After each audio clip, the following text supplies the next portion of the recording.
Bom, eu quero compartilhar com vocês hoje um texto que se encontra lá em uma das cartas do apóstolo Paulo na Bíblia, 2 Timóteo capítulo 3. Nosso tema hoje tem a ver com nós sermos discípulos, né, da última hora. Então, eu quero pensar com vocês a respeito desse desafio maravilhoso que a gente tem, que Jesus deixou com a gente, de nós compartilharmos a boa notícia do Evangelho, né, a boa nova, do amor de Deus, da graça de Deus com as pessoas que nos servem, né, com os nossos amigos e tudo mais, mas o desafio que isso é para nós, okay? Para a vida de cada um de nós, tá bom? Então, só para você entender um pouquinho o que vai rolar aí, o apóstolo Paulo foi uma das pessoas que Deus usou lá no passado, né, lá no primeiro século, quando a igreja estava se constituindo, estava se formando, para poder compartilhar o Evangelho, a boa notícia de Jesus, fazer com que essa boa notícia chegasse, então, em lugares mais distantes do que ali no Oriente Médio, tá certo? Graças ao trabalho de Deus, através do apóstolo Paulo, é que o Evangelho chegou até nós, okay? Ele foi conhecido, né, como o enviado aos gentios, né? A palavra apóstolo significa enviado, okay? Então ele foi reconhecido como enviado aos gentios, aquele através de quem Jesus levou o Evangelho a pessoas que não eram da nação de Israel, que não eram judeus, okay? E o apóstolo Paulo, ele plantou muitas igrejas, ele compartilhou o Evangelho com muitas pessoas diferentes, em muitos lugares diferentes, e a gente tem vários textos da Bíblia que foram escritas por ele. E Deus usou essa pessoa para escrever várias partes da Bíblia, da mensagem que Deus queria deixar comigo e com você, conosco, né, com a humanidade ao longo dos anos aí, até o retorno de Jesus. E esse texto de Paulo aqui é um texto que ele escreve para um discípulo dele, uma pessoa que estava aprendendo do Evangelho com ele, okay? Chamado Timóteo. Timóteo era um jovem, okay? Como a maioria de vocês aqui, e ele andou um bom tempo com o apóstolo Paulo, aprendendo com ele, trabalhando ao lado de Paulo. E quando Paulo escreve essa carta, ele já está no final da vida dele, ele já está velho, ele está numa prisão, em calabouço, lá na cidade de Roma, e ele está aguardando a sua sentença de morte, okay? A sua execução. Esse período que essa carta foi escrita, foi o período que Nero, todo mundo já ouviu falar de Nero, né? Que Nero foi imperador de Roma. Nero era meio doidão assim e tal, né? Meio aleprado, e aí ele botou fogo, né? Em Roma lá, né? E tal, ficou animado lá, achou que estava muito frio, e resolveu incendiar a cidade, fazer mais calor e tal, assim. E o Nero, ele era contra os cristãos, né? E ele achava bacana, né? Divertir as pessoas matando cristãos e tudo mais. Então, Paulo estava nessa lista daqueles que foram mortos por Nero, assim como Pedro, né, também. E aqui Paulo já está no final, então ele sabe, ele tem consciência disso, ele sabe que ele não vai ser liberto da prisão que ele está aguardando, né, a morte dele. Como ele era judeu, mas ele também era um cidadão romano, então a pena de morte dele foi por decapitação, né, ele foi decapitado, tá certo? E a grande preocupação de Paulo não era que ele ia morrer, a grande preocupação dele era, uma vez que ele morresse, como o Evangelho, como essa boa notícia de Jesus Cristo iria continuar sendo pregado, iria continuar sendo proclamado, okay, para as pessoas. Então ele escreve algumas cartas para seus discípulos que tinham aprendido com ele, andado com ele, dizendo: olha, o negócio agora é com vocês, o bastão está passado para mão de vocês é que tem que encarar o negócio aí, porque eu já estou indo já, né? E um desses discípulos então é Timóteo. E nessa carta, que nós chamamos de 2 Timóteo, o objetivo de Paulo é estimular Timóteo a não ter medo de pregar o Evangelho, ok? Não vou pedir para você levantar a mão aqui não, tá? Mas quantos de nós, né, não temos medo de pregar o Evangelho? É verdade? Né? Timóteo também tinha, né? O Timóteo também ficava ansioso, tinha medo de pregar o Evangelho, e Paulo quer encorajar Timóteo a não ficar com medo de pregar o Evangelho, não, a compartilhar o Evangelho, a fazer que nem a canção que a gente não usa, um segundo, eu já falei isso aqui, né? Então, Paulo escreve essa carta visando isso, falar para Timóteo: Timóteo, essa é a melhor coisa que você tem para fazer na sua vida, é a melhor mensagem, é a única mensagem que as pessoas precisam ouvir, né? E é um grande privilégio, e Deus está com você. Se você fizer isso, Ele está te dando um espírito de autoridade, poder, né? Mandando embora a sua covardia. Então, coragem aí, cara, né? Trinca os dentes, coloca o braço, vamos para cima, né? É isso que a gente tem que fazer. Só que ele também não quer que a gente, ou que Timóteo, né, e consequentemente a gente, seja ignorantes do desafio que é pregar o Evangelho. Okay? Então, quando a gente chega no capítulo 3, o apóstolo Paulo ele faz uma descrição da realidade daquilo que ele chama de os últimos dias, ou os últimos tempos, certo? Daí a ideia, né, do tema, né, nosso aqui, né, discípulos da última hora. Então, eu quero ler com você, primeiramente, os 9 versículos do capítulo 3, que descreve o contexto, o cenário, né, do mundo, que Paulo diz que nós vamos viver nisso que ele chama de últimos dias.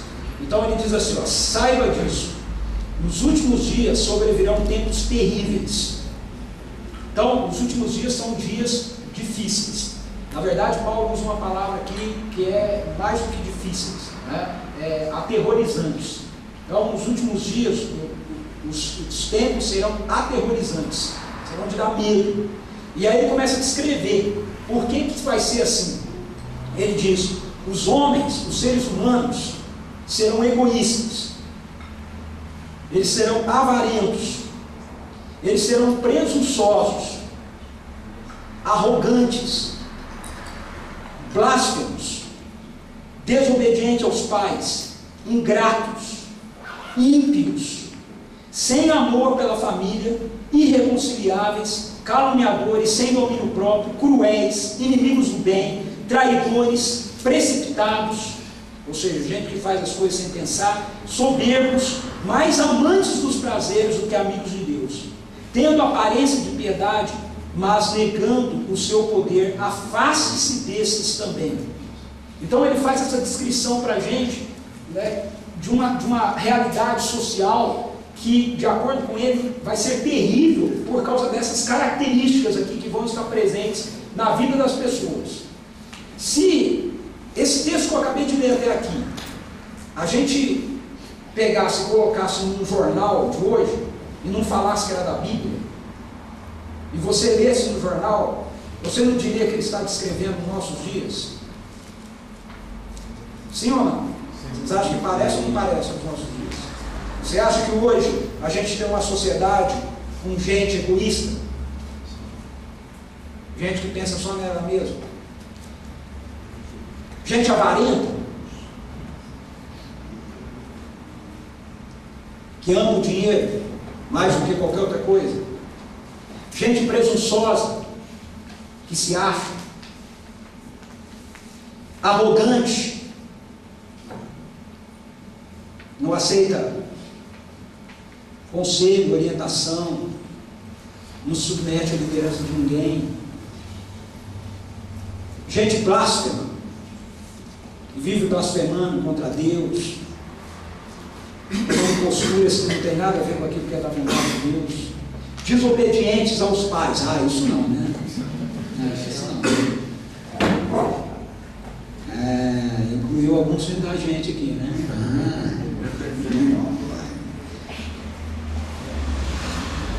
Ingratos.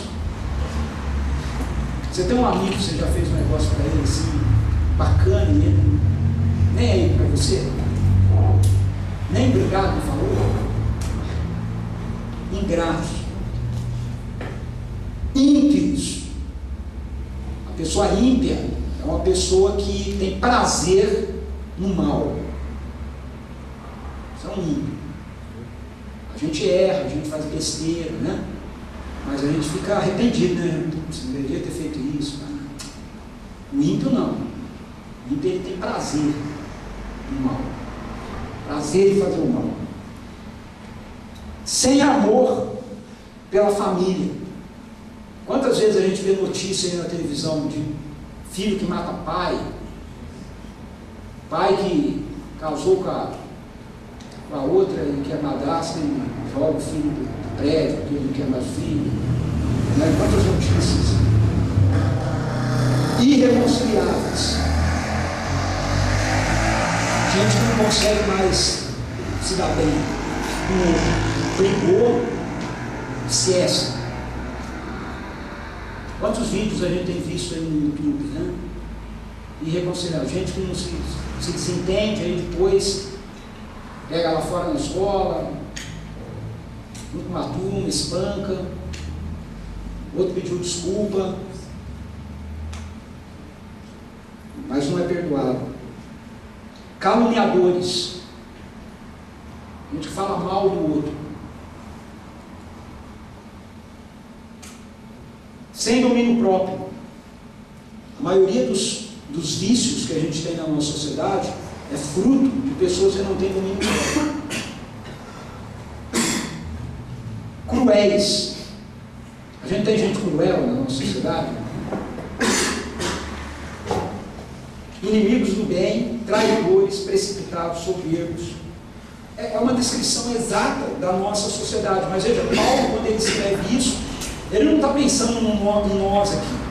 Ele mal imagina que o mundo iria durar, né, por tantos séculos. Okay? Ele está pensando nos últimos dias dele lá. Está dizendo para Timóteo, ó, os últimos dias estão aí. Só que Deus está usando Paulo para falar a nós hoje aqui, né, da história. Paulo está achando que ele está advertindo Timóteo para um momento específico dele, mas Deus está usando Paulo para falar a respeito da realidade da humanidade. E o que me chama mais atenção aqui nisso tudo é que ele diz que essas pessoas têm aparência de piedade, mas negam o poder de Deus. Gente que fala bonito, gente que tem um discurso que parece bacana, que aparentemente está propondo aquilo que é correto, aquilo que é certo. No entanto, eles não aceitam o poder de Deus, ou seja, a autoridade de Deus sobre as suas vidas. Okay? Eles exigem, eles falam que nós queremos justiça, queremos paz, queremos que as pessoas tenham liberdade, mas só que eles não querem se meter a orientação e a direção de Deus sobre a sua vida. E aí Paulo continua dizendo, ele faz uma comparação para Timóteo entender, e para nós também entendermos do que ele está falando, em relação a uma situação que aconteceu lá no Antigo Testamento, muito tempo atrás, na época que um homem chamado Moisés viveu no Egito. Ele diz assim: são esses os que introduzem pelas casas e conquistam mulheres instáveis, sobrecarregadas de pecados, as quais se deixam levar por toda espécie de desejos. Elas estão sempre aprendendo e jamais conseguem chegar ao conhecimento da verdade. Como Janes e Jambres se opuseram a Moisés, esses também resistem à verdade. A mente deles é depravada, são reprovados na fé, não irão longe, porém, como no caso daqueles, a sua insensatez se tornará evidente a todos. Quem foram Janes e Jambres? De acordo com os estudiosos da Bíblia, do Antigo Testamento, eles dizem que esses dois homens foram magos lá do Egito. Quando Moisés foi mandado por Deus lá para dizer para o povo de Israel, para Faraó deixar o povo de Israel sair, e ele começou a fazer os primeiros sinais lá para mostrar que Deus realmente tinha enviado, os magos de Faraó resistiram, fazendo também sinais semelhantes àqueles que ele fazia. Então, os estudiosos entendem que essa citação desses Janes e Jambres era a respeito de dois desses magos de Faraó. Isso compõe o cenário do que nós chamamos aqui, do que Paulo chama de últimos dias. Okay? Então, como seguidores de Jesus, ou como discípulos de Jesus, ou se nós queremos nos tornar seguidores de Jesus, nós precisamos entender que o desafio que nós temos é viver aquilo que as Escrituras nos apresentam, aquilo que o Evangelho nos propõe, dentro dessa realidade, dessa sociedade. Okay? Não fique pensando você que todo mundo vai te aplaudir, todo mundo vai olhar para você e vai achar que é bacana esse negócio de você ser um seguidor de Jesus, porque não vai.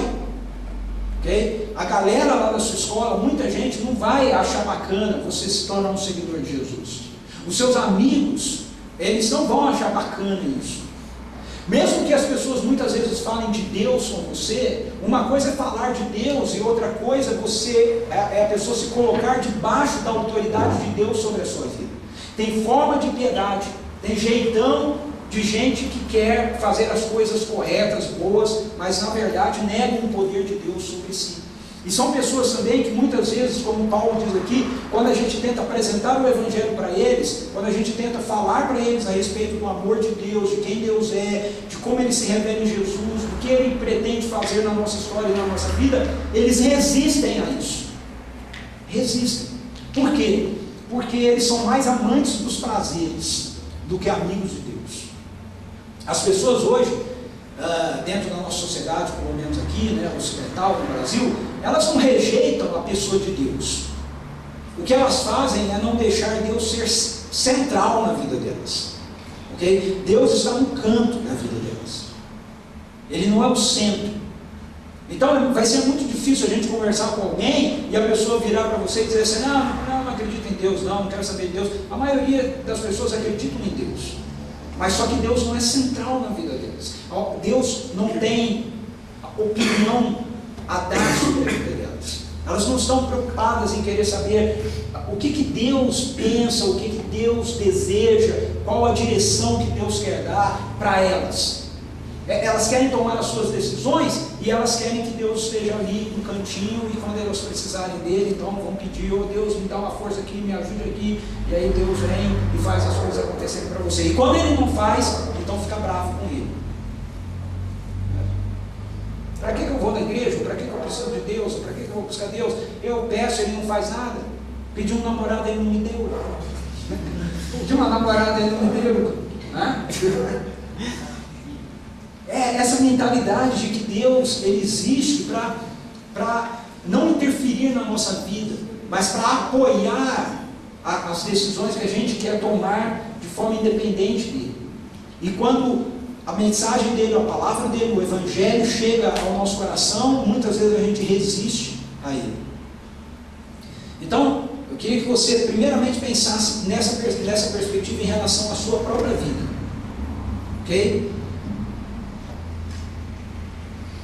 Será que essa descrição que Paulo faz nos últimos dias, das pessoas nos últimos dias, não te representa?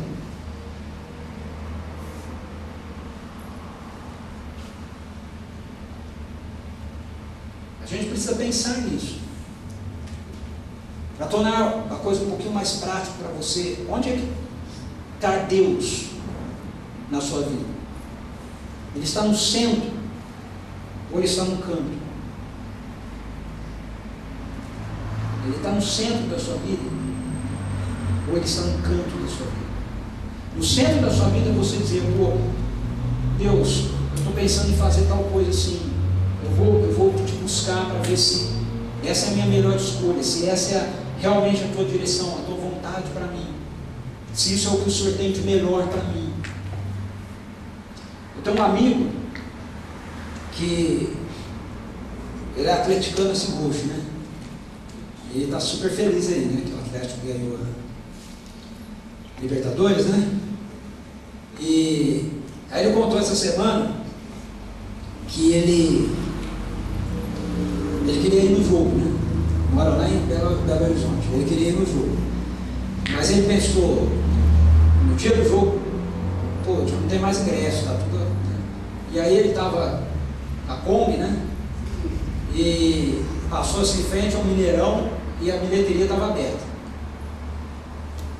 Aí ele falou, eu vou lá só para dar uma olhada. Aí chegou lá e perguntou se tinha ingresso. Aí tinha. O cara falou, tem, R$500. R$500 o ingresso. E ele falou, eu estava com dinheiro.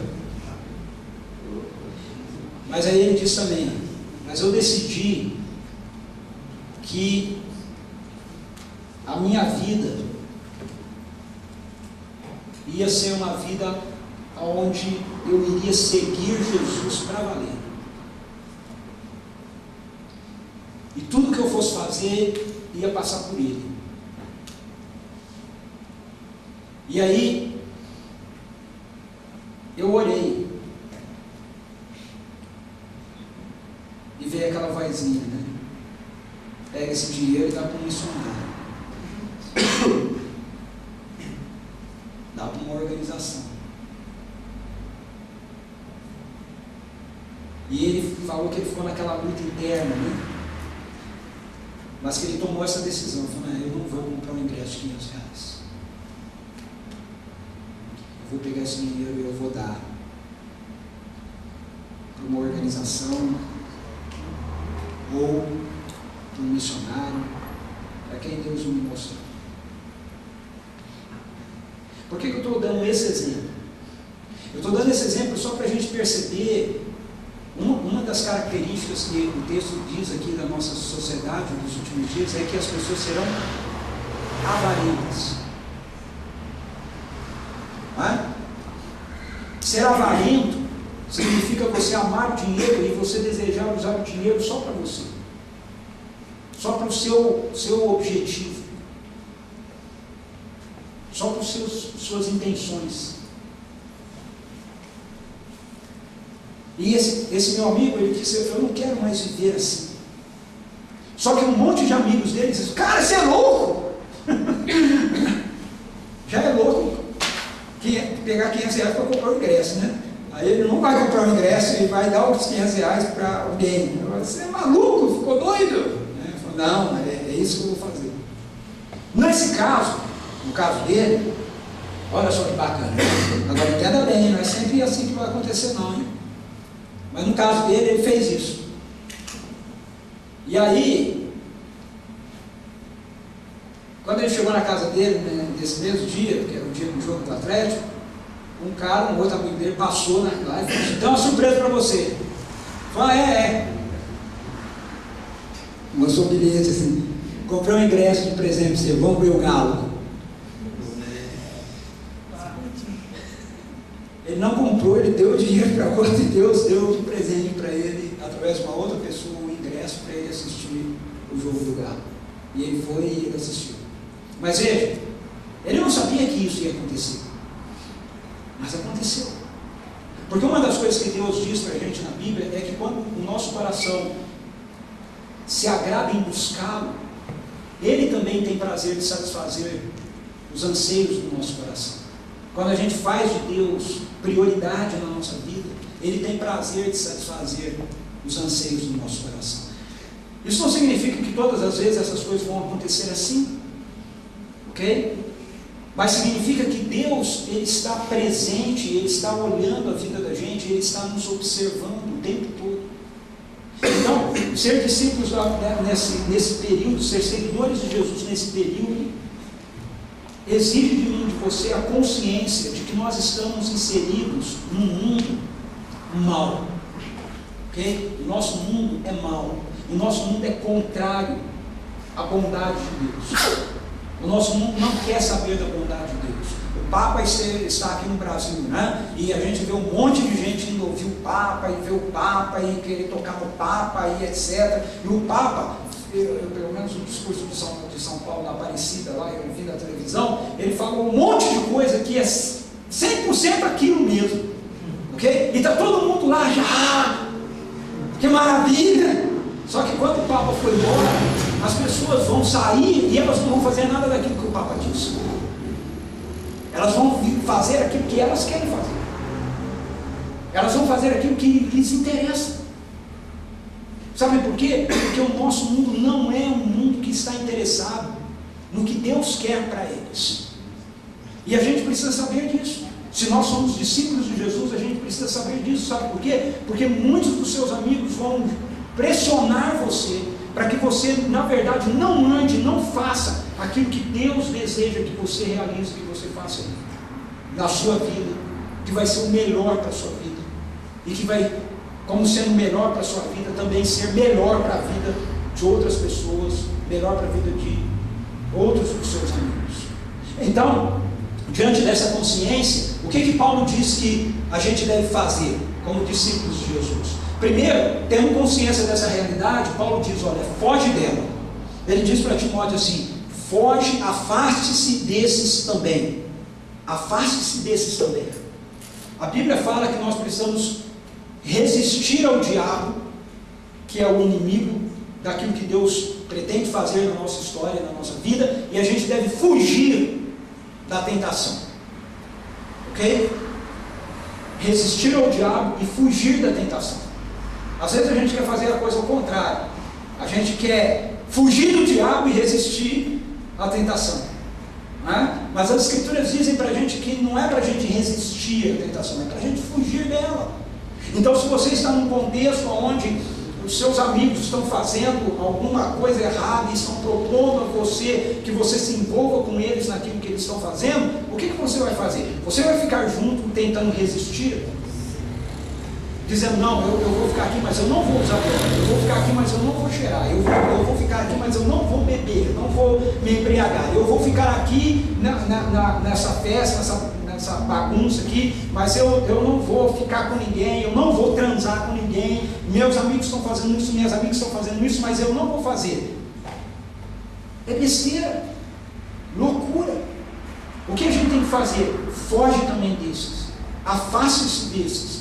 Afaste-se desses contextos onde, na verdade, haverá toda uma pressão para você ceder aquilo que a maioria das pessoas estão fazendo. Porque se você não fizer, a galera vai ficar em cima de você dizendo, qual é? Então Paulo fala, afaste-se desses. Mas ele dá outra orientação para Timóteo também. Ele diz para Timóteo que ele deve seguir de perto o exemplo de Paulo. Ele fala assim no verso 10, mas vocês têm seguido de perto o meu ensino, a minha conduta, o meu propósito, a minha fé, a minha paciência, o meu amor, a minha perseverança, as perseguições, os sofrimentos que enfrentei, coisas que me aconteceram em Antioquia, Icônio e Listra. Quanta perseguição suportei, mas de todas essas coisas o Senhor me livrou. De fato, todos os que desejam viver piedosamente em Cristo Jesus serão perseguidos, contudo os perversos e impostores irão de mal a pior, enganando e sendo enganados. A segunda ordem que Paulo dá, a segunda direção que Paulo dá para Timóteo, então, é segue de perto aquilo que você vê em mim. Então, nós precisamos nos afastar de modelos e de contextos que na verdade não contribuem com aquilo que Deus tem de melhor para nós. E nós precisamos ter modelos de piedade. Pessoas para quem a gente vai olhar e vai servir de referência para a vida da gente. Pessoas que vão servir de modelo para a gente. Paulo diz, Timóteo, olhe para a minha vida, me imite. Você viu como eu vivi, você viu as coisas que eu fiz, você viu todo o meu compromisso, todo o meu sofrimento, toda a minha luta, toda a minha sede, meu desejo por Deus. Então, me imite. Siga o meu modelo. Siga aquilo que eu estou fazendo. Quem você segue? É importante que nós estejamos juntos para que a gente possa ter modelos de piedade para seguir, ok? Um animar o outro, um dizer, cara, vamos aí, vamos, você está meio que desanimando, olhar para o outro que está firme e falar, não, pô, ele está pegando firme lá, eu vou fazer que nem ele, eu vou seguir ele, eu vou fazer aquilo que ele está fazendo também. Você ser modelo de piedade para a vida de outras pessoas. Quem a gente segue? A Malhação? Aquilo que é proposto pela Rede Globo para a gente? Quem a gente segue? Os amigos de faculdade? Que não estão nem aí com nada? Que acham que ser legal é fazer bagunça, zoeira? Que ser macho é tomar todas? Que ser descolada é ficar com a maior quantidade de garoto que você consegue ficar? Esses são os modelos que a gente vai seguir? A sociedade vai dizer para você, é isso mesmo. Depois você vai na igreja, tem forma de piedade, nega, entretanto, o poder de Deus sobre a sua vida. Mas Paulo fala, olha, se você vai seguir alguém, me siga. Se existe alguma realidade pela qual vale a pena você viver a sua vida, é aquilo que você enxerga em mim, Timóteo. Então, modelos de piedade nós encontramos nas Escrituras. Quando a gente lê as Escrituras, a gente encontra, por exemplo, Paulo, Pedro, um monte de homens, Elias, pessoas do Antigo Testamento, do Novo Testamento, que servem para a gente como modelos de piedade. Modelos de piedade nós encontramos também através da história. Quando a gente lê a história da igreja, a gente lê livros, ok? A respeito da igreja, de pessoas que já viveram e pessoas que estão vivendo e que escrevem a respeito de como você caminha com Deus, como você anda com Deus, e você olha para essas pessoas, para esses livros, como modelos de piedade para você. Modelos de piedade a gente encontra na comunhão, né, no relacionamento com outras pessoas que querem levar Jesus a sério, que querem levar Deus a sério. Então, a importância da gente estar junto como um mosaico se fundamenta para a gente ter modelos de piedade. A gente diz, eu quero andar assim, eu quero viver desse jeito, eu quero praticar a minha vida dessa forma, dessa maneira. Não, modelos de piedade não são modelos de gente perfeita, ok? Mas são modelos de pessoas comprometidas. Eu não sou perfeito. Eu vivo falhando, mas eu sou comprometido. Então eu não tenho nenhum medo de dizer para você, olhe para mim e siga meu modelo de piedade. Olha para mim e segue o meu compromisso, o meu ensino, a minha conduta, o meu propósito, a minha fé, a minha paciência, o meu amor, a minha perseverança, as perseguições e os sofrimentos. Olha para o Pedro, olha para a Marina, olha para o Reis, o Yuri, olha para quem está ao seu lado. Nós precisamos de modelos de piedade. Isso não tem a ver meramente com idade, ok? Se a pessoa é mais velha ou não, tem a ver com quanto do coração da pessoa está comprometida com Deus. A gente precisa parar de ficar arrumando desculpa para a gente não ter uma vida para valer com Deus, em cima da falha que a gente vê nas pessoas. Todo mundo falha. Todo mundo falha. Se você quiser, eu te dou aqui uns bate-pronto aqui, uns 5 erros meus para você usar como desculpa para não seguir Jesus. Não vou mais seguir Jesus, não, Ricardo. Mas as Escrituras não nos falam a respeito de nós não termos falhas. As Escrituras nos falam a respeito de nós termos compromisso. Paulo era uma pessoa que tinha falhas. Paulo teve uma desavença com Barnabé, que era um amigo dele, tão grande, que eles nunca mais andaram juntos. Barnabé seguiu para um lado, Paulo seguiu para outro. No entanto, isso não desqualificou Paulo de ser modelo de piedade. Então nós precisamos de referência, modelos de piedade. Na sua escola, escolha amigos que você sabe que andam com Jesus, que você fala, pô, eu vou andar com esse aqui, eu vou olhar para a vida dele.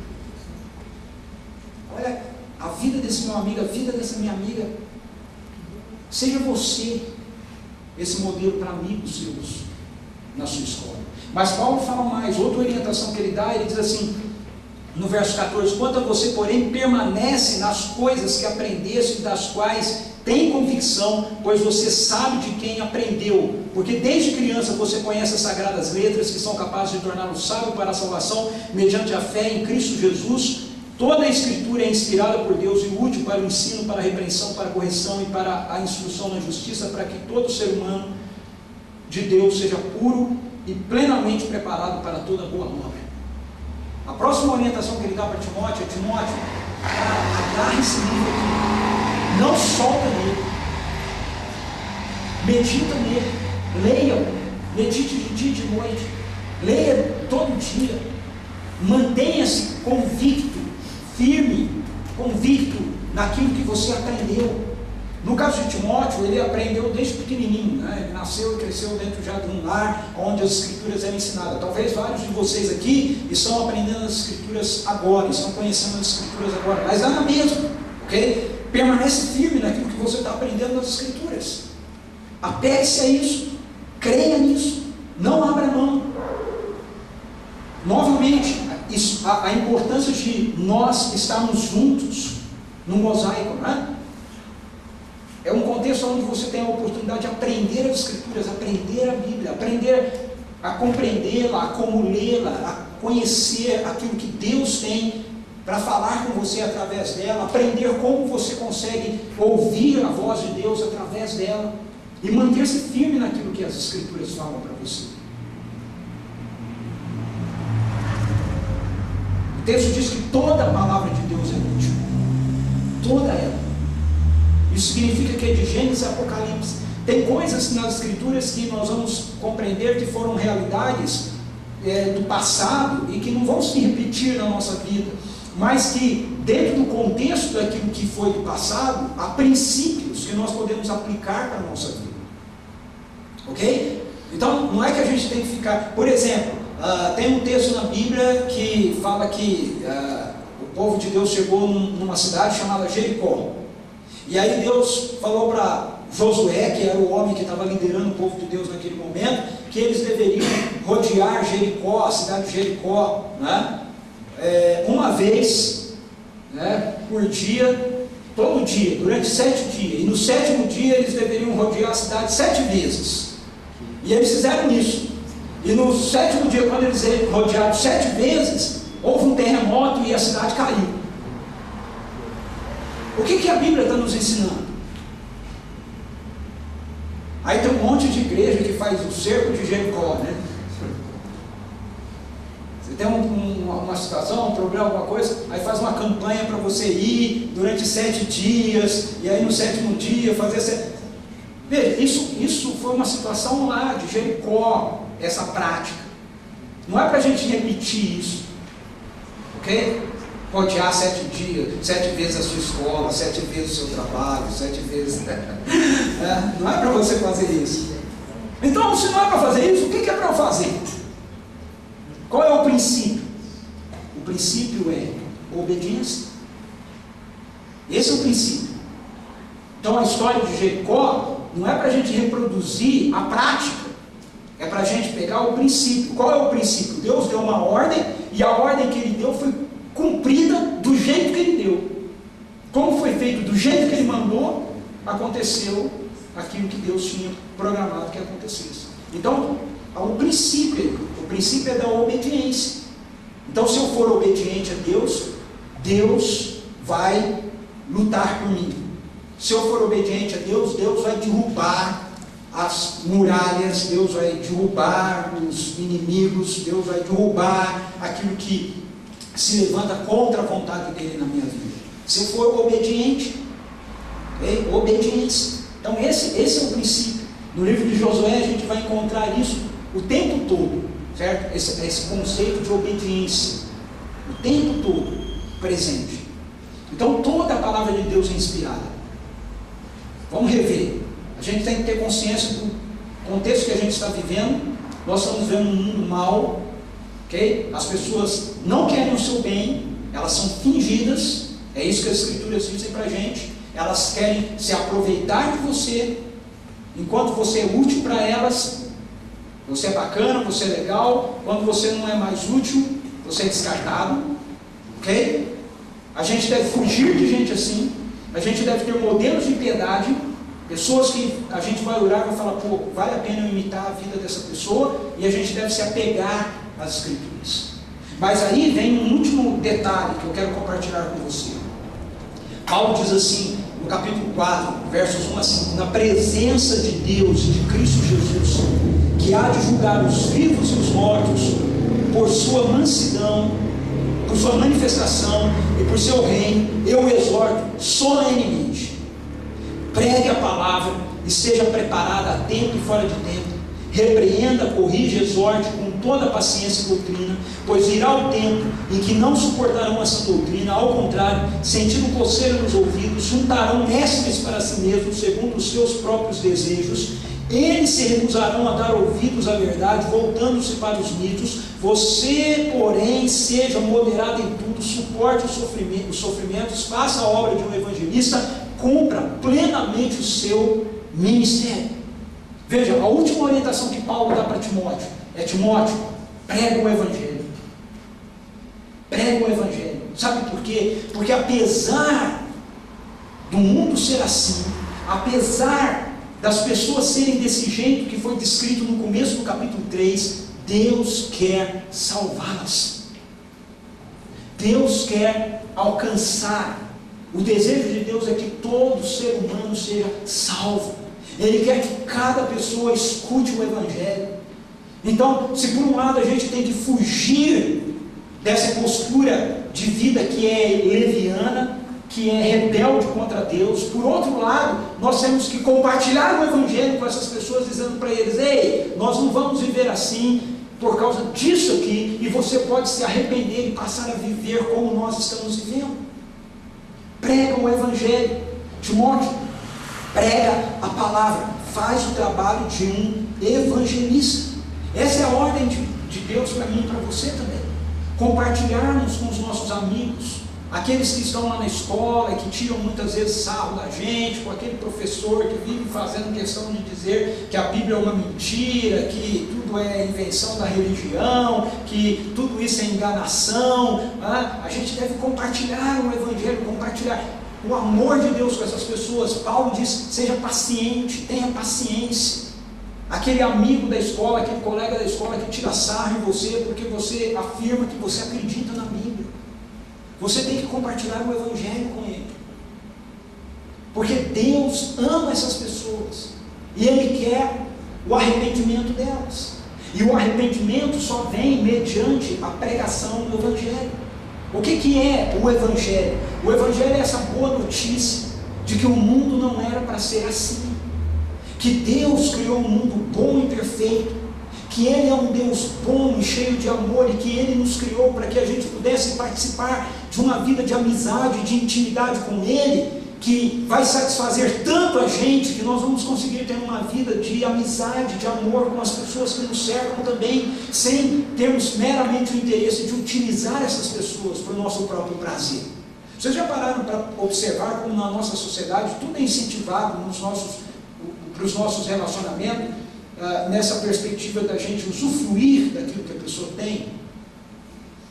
Se a pessoa não tem nada para nos dar, ou se você não tem nada para oferecer, então você não é amigo. O cara te coloca de lado. Agora, que amizade é essa? Que amizade é essa que a pessoa, se você não tiver alguma coisa para oferecer, alguma coisa para dar, você não pode ser amigo? Você não é valorizado, você não tem vez. Que amizade é essa? Isso não é amizade. Eu estava ouvindo um depoimento semana retrasada, quando eu estava lá em Belo Horizonte, no Encontro Nacional da Mocidade para Cristo, dos missionários. Passaram um vídeo e um cara estava dando uma entrevista lá, envolvido com crack e tudo mais, e o repórter perguntou para ele: e por que você começou a usar crack? E ele virou e falou assim: os meus amigos. E eu fiquei pensando: meus amigos? Cara, você acha que um cara que te leva para o vício é teu amigo? Você acha que um cara que conduz você para uma vida de morte, de destruição, é teu amigo? Você acha que uma amiga sua que vive te convencendo que você tem que transar com um cara é sua amiga? Que amizade é essa?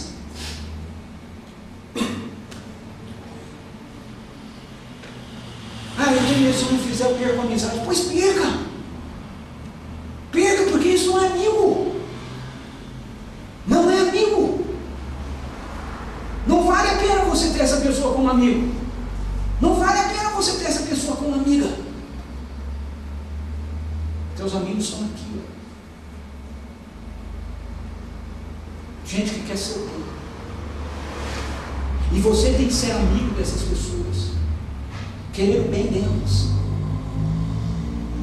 E o maior bem que você tem para dividir com elas é o Evangelho. É contar para elas isso. Há um Deus que te criou e Ele te fez para você conhecer e se relacionar com Ele. Ele te ama tanto que, apesar da nossa rebelião, apesar de nós termos nos distanciado dele, Ele entrou na nossa história como um ser humano em Cristo Jesus, viveu uma vida que eu e você não podemos viver, morreu numa cruz, ressuscitou ao terceiro dia, está vivo e nos oferece agora a presença da vida dele em nós, para que a gente possa ter novamente uma vida boa, perfeita, agradável, uma vida que vale a pena ser vivida, uma vida que vale a pena ser dividida com outras pessoas. Esse é o Evangelho. É isso que você tem que dividir, é isso que você tem que compartilhar. E eu vou dizer uma coisa para você: se isso não é uma realidade para você, pode ser a partir de agora. Tudo que a gente precisa fazer é dizer: Deus, cara, onde eu estou com a cabeça? O Senhor tem o melhor para mim.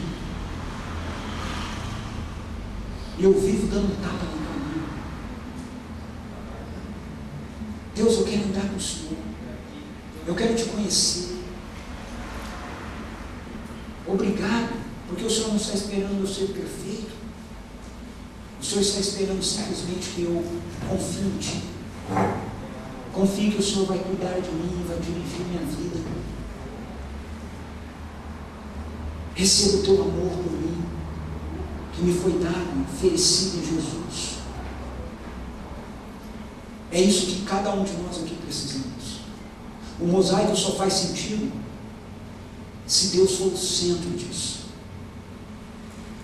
Religião não muda a vida de ninguém. Participar disso aqui como sendo uma religião não vai mudar a tua vida. Mas participar disso aqui como sendo a expressão da vida de Jesus por você vai fazer toda a diferença para a sua existência. A gente precisa experimentar essa realidade. O Reis, no começo da adoração, falou a respeito desse negócio da gente se empolgar com aquilo que Jesus fez por nós, né? E eu sempre penso, esse tempo de adoração, é óbvio, né, que a gente tem também a ver com a nossa personalidade, ok? Se você é um cara mais, uma menina mais assim, né, introvertida, mais na tua, né, não precisa também forçar, né? Mas às vezes a gente não é assim. Às vezes a gente é assim só com as coisas de Deus, só com Deus. Porque de alguma maneira convencer a gente que religião, Deus, alguma coisa é assim, um negócio mais, né, sério assim. Eu vejo assim essa questão presente, por exemplo, na nossa vida, quando a gente torce para um time de futebol, né? E você está lá no campo de futebol, no estádio, assistindo o jogo, e o time faz o gol, e aí você diz: gol! E aí você nunca viu o cara que está do teu lado, mas você abraça o negão lá, cara suave, o cara estreca o barco com você. Não é assim. Porque um time fez gol, porque ele ganhou o campeonato, no dia seguinte isso não vai fazer diferença nenhuma na sua vida, ok? Mas Jesus venceu o inferno por você. Jesus venceu a morte por você. Jesus venceu o diabo por você. E Ele te dá vida. Ele te dá a presença da vida de Deus. Cara, é muito doida. É para a hora do louvor a gente plantar bananeira. É para a gente cantar pulando. Mas os outros, problema dos outros. Problema dos outros, mas os outros vão achar problema deles. Deixa que acha. Deixa que acha. Não, o cara lá no show de rock tocando a guitarra. Micros aqui com esse cabelão todo, toca a guitarra todo comportadinho. Cara,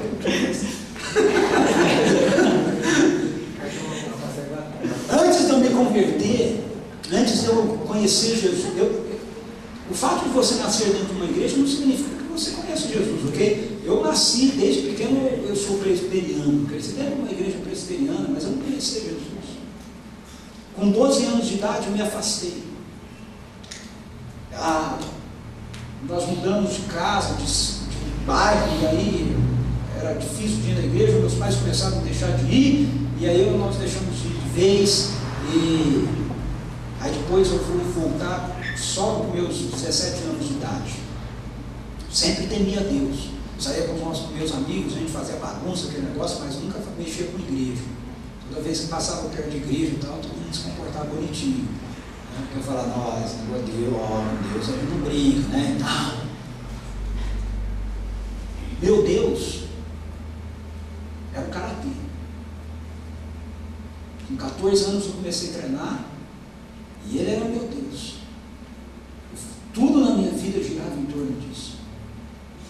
Tudo.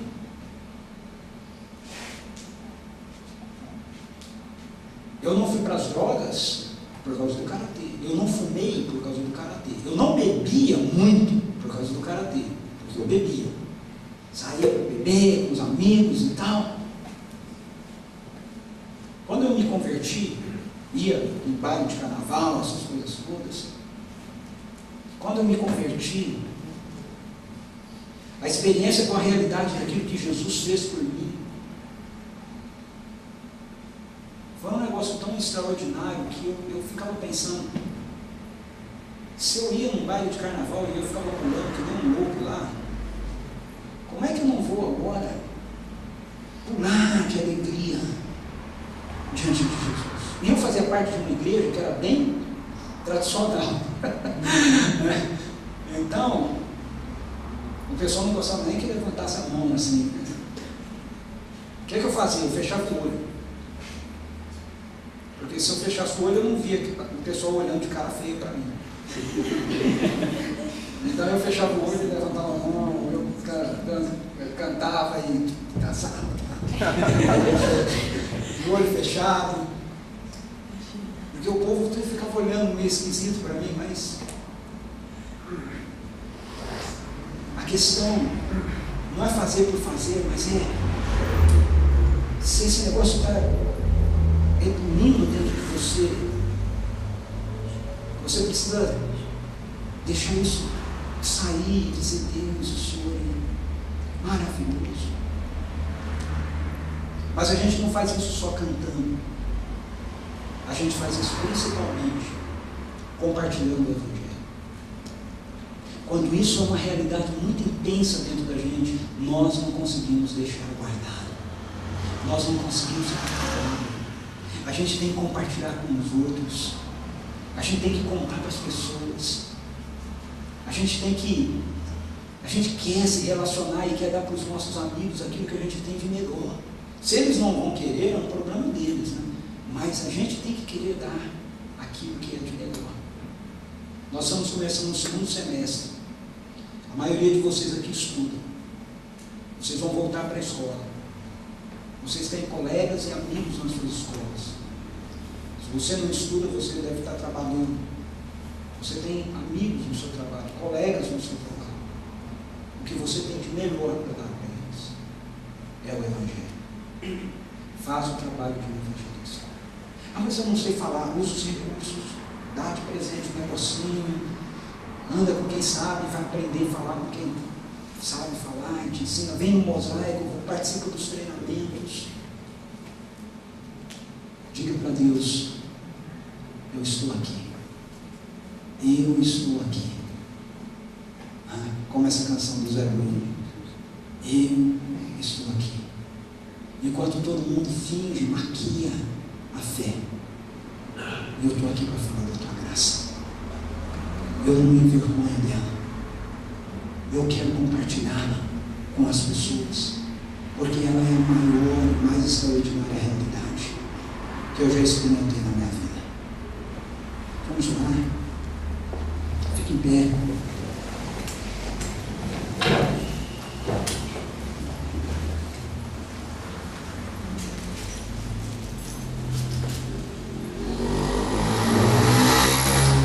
Senhor Jesus, nós estamos aqui. Nós estamos aqui. O Senhor fez algo maravilhoso, tremendo, extraordinário por nós. Deus, como nós somos bobos quando a gente rejeita isso. Como nós somos tolos quando a gente, tendo conhecido isso, sabido disso, a gente acha que vai encontrar uma outra realidade que seja melhor do que aquilo que o Senhor tem para nos oferecer. Nós não vamos, Senhor. Deus, faz do mosaico, Deus, um lugar de salvação. Faz do mosaico um lugar de adoração. Deus, que cada um de nós, Pai, possamos realmente nos posicionarmos nessa última hora como discípulos do Senhor, como pessoas que realmente estão comprometidas para fugir dos padrões e dos valores do presente século e buscar na Tua Palavra, em pessoas que Te temem, modelos de piedade para a nossa vida, nos apegarmos àquilo que a Tua Palavra nos mostra, nos ensina, com coragem, para compartilhar isso com nossos amigos. Deus, eu peço pelo mosaico, eu peço por esse segundo semestre que está entrando, peço por cada um daqueles que estão aqui, que estudam, Senhor, que o Senhor os use nas suas escolas, Pai, para compartilhar do Teu amor com seus amigos, Senhor, que o Senhor os guarde e os proteja do mal, Deus. Senhor, que Tu abençoes todas as atividades que o mosaico vai fazer nesse segundo semestre, abençoa o acampamento, Senhor. Ó Deus, que todos nós possamos estar motivados para estarmos ali e que nós possamos, com a graça do Senhor, levar amigos nossos também, Senhor, porque nós queremos compartilhar aquilo que o Senhor tem nos dado de bom, de maravilhoso, Senhor, com aqueles que estão ao nosso redor. Nós estamos aqui, Senhor, enquanto muitos disfarçam a fé, maquiam a fé, nós estamos aqui para falar da Tua graça, com ousadia, em nome de Jesus. Amém, Senhor.